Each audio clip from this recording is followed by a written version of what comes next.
ഒരാൾ 20 ദിവസം കൊണ്ട് 5000 രൂപ സമ്പാദിക്കുന്നു എങ്കിൽ 30 ദിവസം കൊണ്ട് അയാൾ എത്ര രൂപ സമ്പാദിക്കും?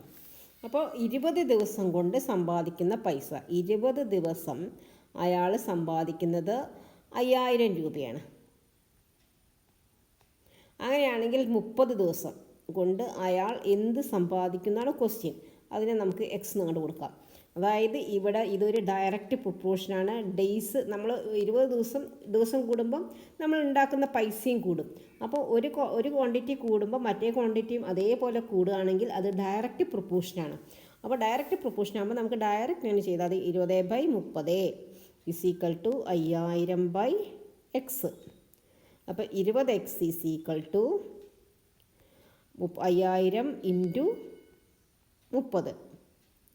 x ഇതൊരു ഡയറക്റ്റ് പ്രൊപ്പോർഷൻ ആയതുകൊണ്ടാണ് നമ്മളിങ്ങനെ ചെയ്യുന്നത്. ഇൻവേഴ്സ് പ്രൊപ്പോർഷൻ ആണെങ്കിൽ വേറെ രീതിയിൽ, ചിലപ്പോൾ ഒന്ന് കൂടുമ്പോൾ മറ്റേത് കുറയാണെങ്കിൽ ഇൻവേഴ്സ് പ്രൊപ്പോർഷനാണ്. ഇത് ഡയറക്റ്റ് പ്രൊപ്പോർഷനാണ്. അപ്പോൾ 5000 × 30 / 20. നമുക്ക് ഈ 0 ഓരോന്ന് വെട്ടിക്കളയാം. 5 × 3 15. ഈ 3 0 അങ്ങോട്ട് ഇട്ട് കൊടുക്കുക.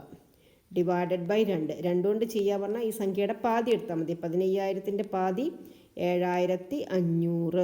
7500 രൂപയാണ് അയാൾ 30 ദിവസം കൊണ്ട് ഉണ്ടാക്കുന്നത്. 20 ദിവസം കൊണ്ട് അയാൾ 5000 ഉണ്ടാക്കി, 30 ദിവസം കൊണ്ട് അയാൾ 7500 രൂപ ഉണ്ടാക്കി. Answer is option C.